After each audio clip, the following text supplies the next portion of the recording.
Welcome back, everybody. This is Jeff Zeiser with The Slow Ascent. Today, we're back to study two more Star Point Joseki. All right. Quick note, you'll notice the bottom of the board is a little higher up. The screen's a little more narrow. However, one of our Japanese viewers made a great point that you can't see the subtitles and the board position very well. So I moved it up. This is an experiment. We'll see how it goes. I might tick it up a little more on my end. It does look pretty good. So we're going to try this. Today we are going to study two positions. These are Star Point Joseki. And as you'll see in some of my game records, I try to drill ones that I'm bad at. I'm still working on my star points. This one's going to be the low approach again. So let's take a look at it. Okay. The low approach 3-3 entrance after getting Pincer. So let's take a look. Alright, now there's two variants of this one. This is interesting. This explains the why. Sometimes this helps see what makes a Joseki useful, why it sticks. Okay, so this is again the Pincer. Many new players struggle. I mean, I had this played against me last weekend by a 3-dan. That was fun. And I played the variant. I did it right that time. And I have a stone here, I think. So I played the lock 'em out variant. We'll talk about it at some point. But basically you can block, block, block, here, there. So if you notice, black, because black has a stone here at the star point, black can choose to build the wall this way and block white in. Again, the other guy was 3-dan, he managed to kill this stone using, there's a ladder here, right? Whenever you cut a knight's move, it's just a ladder, right?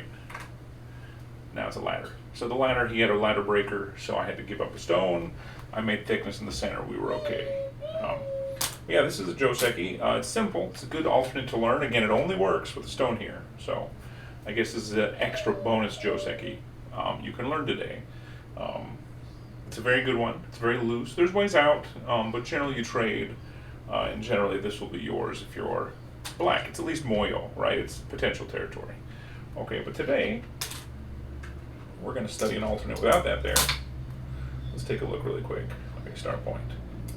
Okay, we're back to the approach. Okay, so now the one we studied last time, enter, black blocks. And the part I always play wrong, I pawn it down here. You're supposed to push once, right? Push once.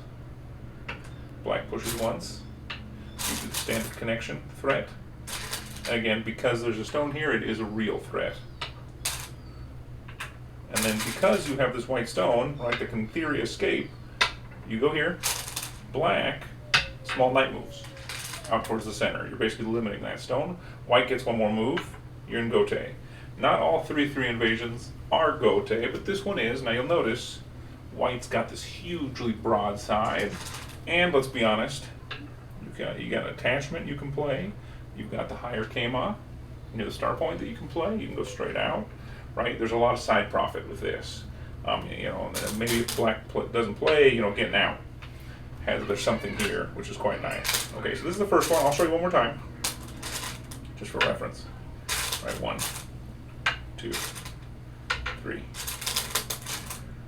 4, 5, 6, 7 hane under, 8 counter hane, 9 connect, 10 connect, 11 one space jump, 12 do Kema, 13 extend. Alright, so that's the standard one we already did, but again, it's good to remember it. Okay, let's do the alternate. And actually this is great because it explains why you play this way. Because all good, anything that's Joseki, right, in Joseki theory, is a handshake. It's a fair trade. So the goal, let's say you're always playing even games, you want to get the best hand, you want to get the handshake, so you got the even trade.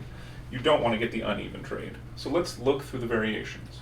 Okay, so black pushes down as he should, because remember, there's no stone here. White pushes once. Oh, sorry. White pushes once. Black has alternatives now. Let's do two of these. The first one, black can hane under. White immediately counter hanes.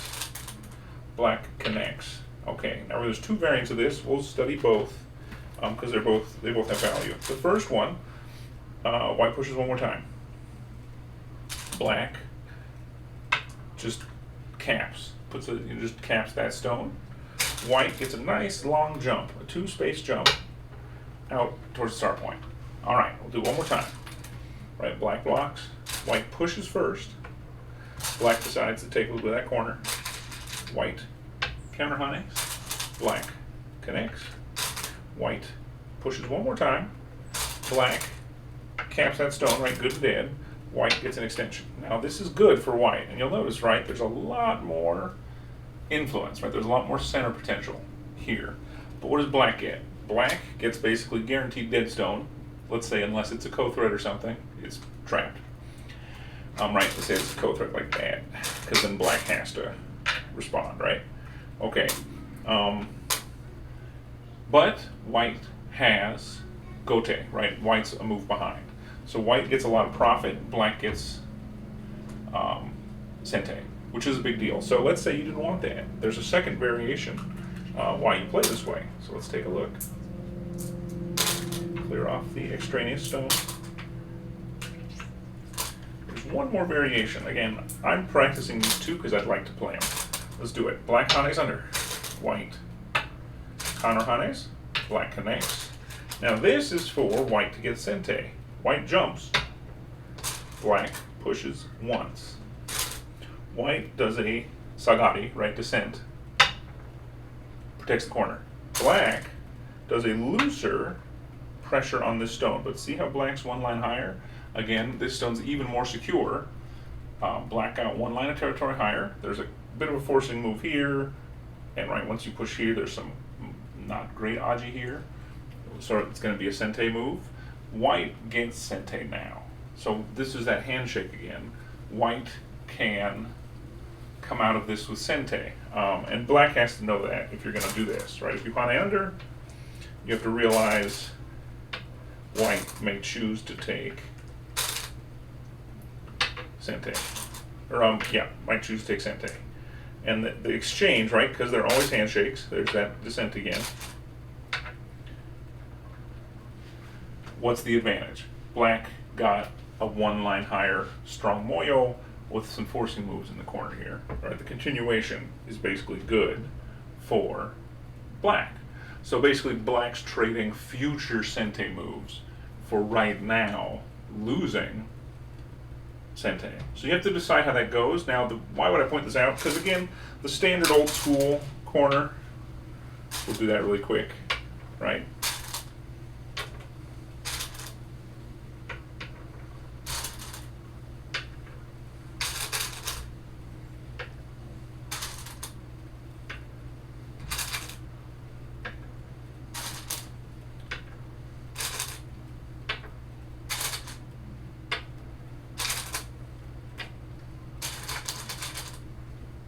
The old school corner, black always has gote, right? So, and as we talked about in the other video, and we'll talk about in future ones, there are other variations now that are considered better. But this is a strong black position, but you're getting gote, which you just have to know it. This position does have the advantage of black suddenly gets a choice, right? There's a chance black can come out of it with sente if white chooses. I can see why that's popular. And then these stones still do have a little bit of potential, right? They're not dead. So there's still a chance to use them later, which can be fun. This one's good to learn. Everybody should know this. If you ever play a Japanese player, they all play this. And they know the life and death problems here extremely well. I've lost more than a couple games of Japanese people against my level because they have such strong knowledge of that. Again, one way to avoid it, play a newer Joseki, but then you just get a newer set of problems. All right, so that's the advantage of this. And again, why learning the correct shape is right. And again, we'll clear out this one more time. Because again, this is my struggle, and I can't be the only one, I'm sure, right? So if black's here, we'll do the other way for fun, but no, white approaches black pincers. Again, this is popular. So he takes, black pushes, white extends one. So because of this extension now, right, you've opened the options.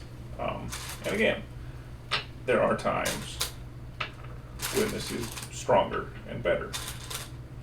So again, white can jump, white can push once. So it's nice to have a choice, right? Push once. Cap it. Get a nice extension. So just remember when you're doing these Joseki, it's always trade. And that's the advantage of remembering them, and simple ones. Again, star point, I'm going to say this out loud to you all because I have to remember it, but remembering the star point Joseki, at least enough of them, and remembering them well is good. Star point's by far the most popular.